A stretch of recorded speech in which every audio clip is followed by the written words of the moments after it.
It's one thing to do intermittent fasting, but it's another thing in order to do it properly and starting it properly. So let's get it. The first step in order to start intermittent fasting is to have a large eating window. By this I mean, instead of fasting for 16 hours, fast for 12 hours and then have a 12-hour eating window.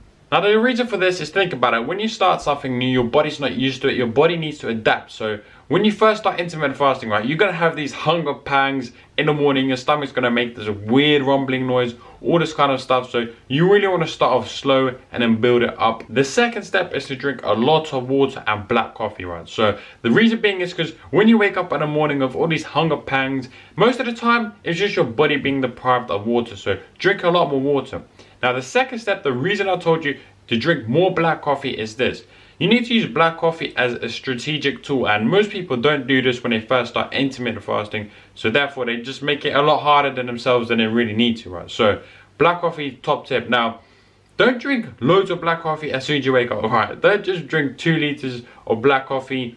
And one thing I have to mention is, when you drink this black coffee, don't start adding sugar, milk, all this kind of stuff. Keep it 0 calorie. I recommend most people consume their first black coffee maybe 4 hours after waking up. But again, when you're starting, you might want to do 2 hours after waking up, right? And maybe keep a limit on it. Don't have like 6 cups a day. Maybe like 2 to 4 a day, right? I just stick to 2. Okay, the third step is work out when you're less hungry, right? It seems very, very obvious, but a lot of people just stick to the same workout routine, or workout time, should I say, right? The fourth step when it comes to intermittent fasting is increasing your protein intake. Now, you want to do this in any diet protocol really, if your goal is fat loss, which I'm assuming it is, right? So increase your protein intake. The reason being is because it will make you feel a lot more fuller, and it will increase the thermic effect of food. Basically mean how many calories that's being burned when you eat. It will be a very minute number though, so don't really take that into a massive account.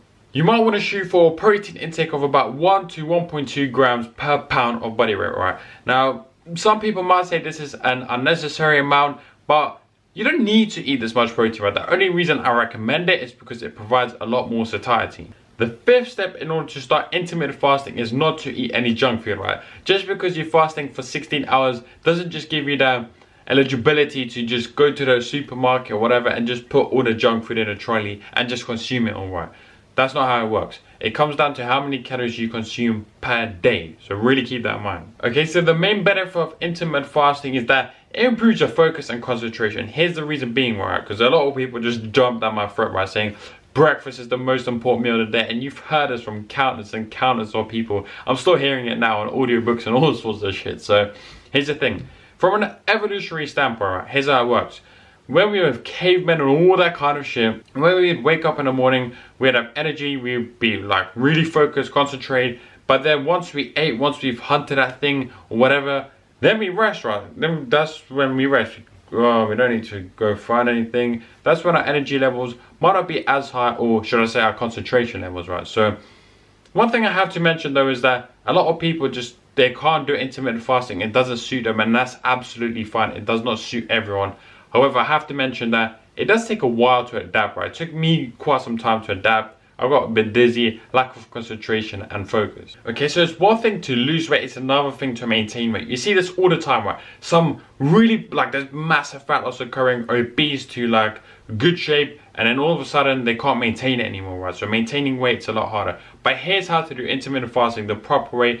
And one thing I have to say is that intermittent fasting is almost like a lifestyle approach, right? It's not really a diet protocol, because some people use intermittent fasting in order to get beach ready. Then they come back from holiday and they've gained loads and loads of weight, right? So they just can't maintain this weight at all. So here's exactly how you do it.